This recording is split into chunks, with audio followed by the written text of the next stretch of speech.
دونالد ترامپ شامگاه دوشنبه از حصول توافق آتش‌بس میان ایران و اسرائیل و پایان جنگ 12 روزه خبر داد. اما با توجه به اظهارات بنیامین نتانیاهو مبنی بر ساختن خاورمیانه نوین، این جنگ که به وضوح حاکی از عدم توازن توانایی‌های نظامی و حمایت بین‌المللی طرفین بود، چه تأثیری بر خاورمیانه خواهد گذاشت؟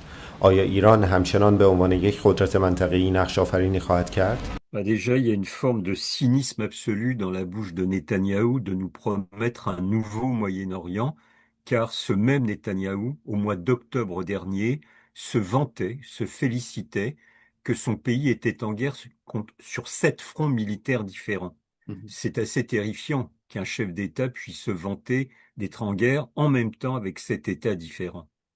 Donc, si le nouveau Moyen-Orient promis par M. Netanyahou est un Moyen-Orient qui sera sous la botte israélienne, qui sera un Moyen-Orient où toutes les difficultés, tous les défis se règlent par la voie militaire, eh ben, je crois que ce sera un très triste Moyen-Orient qui évidemment n'aura rien de nouveau. Mais pour être plus sérieux, je pense que un nouveau Moyen-Orient ne peut s'envisager que par la négociation politique. Il n'y aura pas de solution militaire à aucun des principaux défis que connaissent, et ils sont nombreux, les pays de la région. Donc il faut revenir autour d'une table de négociation, il faut discuter, ce sera sûrement compliqué, ce sera sûrement long, mais c'est la seule voie. Jamais aucun défi politique ne peut se régler par la voie militaire.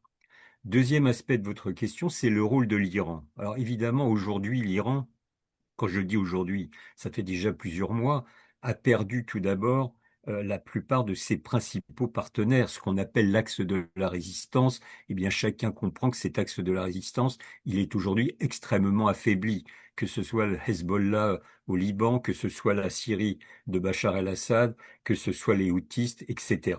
Donc l'Iran a toujours quelques partenaires, mais ils sont très affaiblis.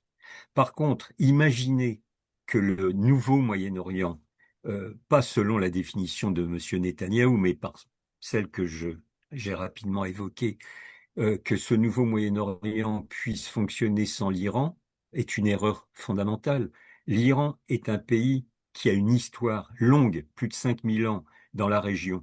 C'est de ce point de vue un grand pays, là aussi par son histoire, par sa taille, par ses 90 millions d'habitants, et donc l'Iran, avec ou sans ce régime actuel, restera un acteur essentiel des relations régionales et des relations internationales.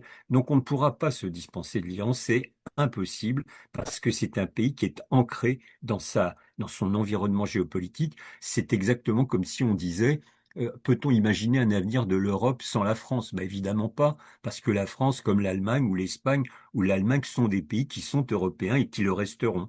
Eh bien, l'Iran est un pays du Moyen-Orient et il le restera.